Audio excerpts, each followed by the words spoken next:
జినెసెస్ ఆదికాండము 7:1 యెహోవా ఈ తరము వారిలో నీవే నా ఎదుట నీతి మంతుడవై యుండుట చూచితిని గనుక నీవును నీ ఇంటి వారును ఓడలో ప్రవేశించుడి. 2 పవిత్ర జంతువులలో ప్రతి జాతి పోతులు 7 పెంటులు 7, పవిత్రములు కాని జంతువులలో ప్రతి జాతి పోతును పెంటియు 2. 3 ఆకాశ పక్షులలో ప్రతి జాతి మగవి 7 ఆడువి 7. నీవు భూమి అంతటి మీద సంతతిని జీవముతో కాపాడునట్లు నీ యొద్ద ఉంచుకునుము. 4 ఎందుకనగా ఇంకను 7 దినములకు నేను 40 పగళ్లును 40 రాత్రులను భూమి మీద వర్షము కురిపించి నేను చేసిన సమస్త జీవరాశులను భూమి మీద ఉండకుండా తుడిచివేయుదునని నోవహుతో చెప్పెను. 5 తనకు యెహోవా ఆజ్ఞాపించిన ప్రకారము నోవహు యావత్తు చేసెను. 6 ఆ జలప్రవాహము భూమి మీదికి వచ్చినప్పుడు నోవహు 600 ఏండ్లవాడు. 7 అప్పుడు నోవహును అతనితో కూడా అతని కుమారులను అతని భార్యయు అతని కోడండ్రును ఆ ప్రవాహజలములను తప్పించుకొనుటకై ఆ ఓడలో ప్రవేశించిరి. 8 దేవుడు నోవహునకు ఆజ్ఞాపించిన ప్రకారము పవిత్ర జంతువులలోను అపవిత్ర జంతువులలోను పక్షులలోను నేలను ప్రాకు వాటన్నిటిలోను 9 మగది ఆడుది జతజతలుగా ఓడలోనున్న నోవహు నొద్దకు చేరెను. 10 7 దినములైన తరువాత ఆ ప్రవాహజలములు భూమి మీదికి వచ్చెను.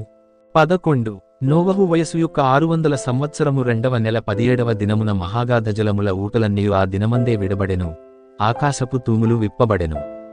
12 40 పగళ్లును 40 రాత్రులను ప్రచండ వర్షము భూమి మీద కురిసెను. 13 ఆ దినమందే నోవహు కుమారులకు షేమును హామును యాపెతును నోవహు భార్యయు వారితో కూడా అతని 3 కోడండ్రును ఆ ఓడలో ప్రవేశించిరి.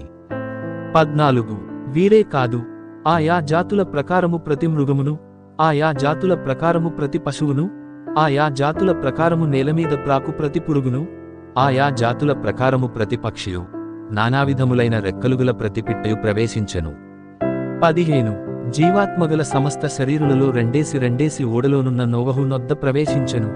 16 ప్రవేశించినవన్నీయు దేవుడు అతనికాజ్ఞాపించిన ప్రకారము సమస్త శరీరులలో మగదియు ఆడుదియు ప్రవేశించెను. అప్పుడు యెహోవా ఓడలో అతని మూసివేసెను.